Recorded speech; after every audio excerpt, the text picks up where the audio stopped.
Right. Hi friends. In this session I'll be discussing about the topic bioavailability. And what do you mean by bioavailability? Bioavailability is a fraction of unchanged drug that reaches systemic circulation. Right?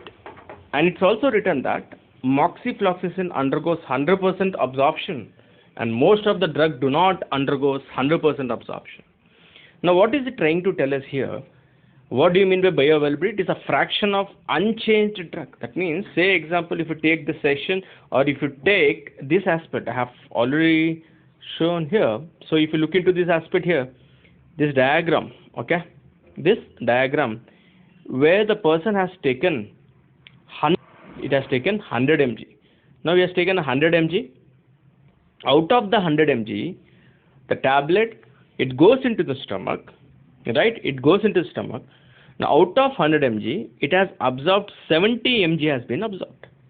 Once the 70 mg is absorbed, and you can look into this, the rest of the 30 mg is excreted out. That means out of 100 which the patient takes, there is absorption of 70 mg, the rest of the 30 mg is excreted. Once the 70 mg is absorbed, remember that through this portal system, right, through the portal system, remember that 50%, right, 50% is present in the systematic and 20% has been metabolized in the liver. Right? Now, if you observe carefully here, out of 100 mg, 50 mg is in systemic circulation, and this 50 mg in the systemic circulation is unchanged drug, right?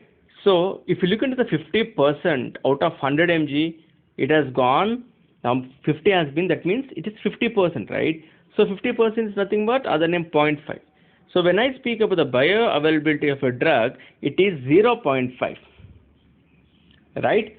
What is the ranges of bioavailability? The bioavailability ranges from 0 to 1. And only the route with bioavailability of 1 is intravenous route, that is 100% availability. That means intravenous, if you look into intravenous, the drug is directly given into the venous system. So once the drug is directly given into the venous system, the whole of the blood goes into the venous system, that is 100% of the drug is available here.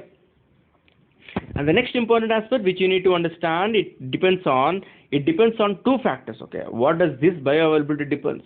And this bioavailability, observe carefully, the bioavailability depends on absorption and first pass metabolism. What is absorption? Which I have told you, out of 100 mg, 70% is absorbed.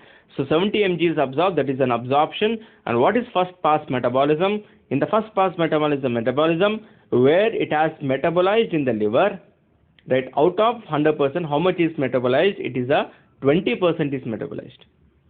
Now we need to understand how you calculate the drug, okay? How you calculate the drug. Now the calculation of bioavailability is important, okay? It's written that drug is given by both oral and intravenous route at different times to a person, and the concentration time curve is plotted. Helps to study the change in the plasma concentration with the time. So let us understand what is it trying to tell us. If you look into the notes, this is what which I have already explained you. So if you revise once again, say 100 mg, whether the 70 is absorbed, then you can see the first pass metabolism 20 mg, where you can see portal vein, then you can see the first pass is seen in the liver, 50% gone to the systemic.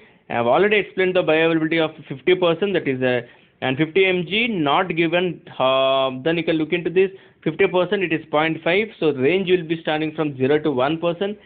So suppose if someone asks you what if the bioavailability is 0.3, is nothing but 30% is the systemic. If it is a 0.7, it is a 70% coming to systemic, right? So which I have already discussed. Now let us continue the session which I have already told you here. Now what happens in this session, okay? Now if you observe carefully, this is a diagram, okay? This is a flow chart. This is a flow chart which tells you, what does it is, the flow chart? The flow chart tells you the diagram which is written here.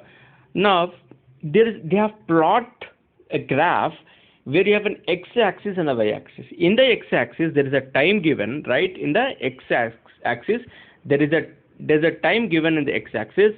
Now, this is a time, okay? Then the next aspect which you need to understand, that is in the y-axis, you got something known as plasma concentration of a drug, right? Plasma concentration of a drug.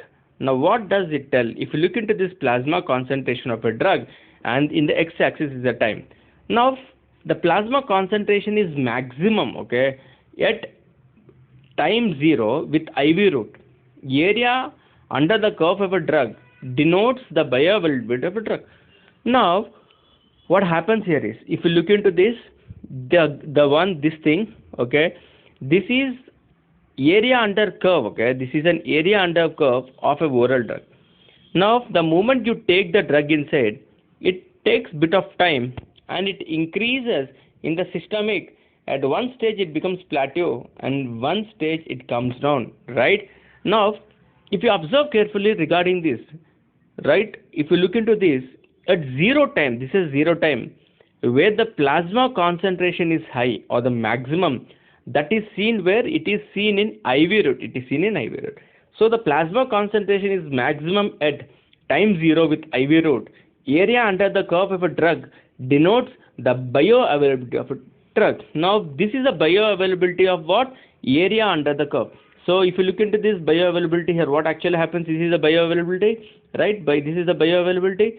Now, if I tell you this is the bioavailability of area under curve of IV, so this is the bioavailability. So, I have told you the bioavailability equal to area under curve of oral by area under curve of IV into 100%, right? Into 100%. And this is what you need to understand, right? This is all you need to understand, what exactly it's written, right? So that's all in the session which we're gonna, that's all in the session. In the next session, we'll be speaking about the next video. Thank you.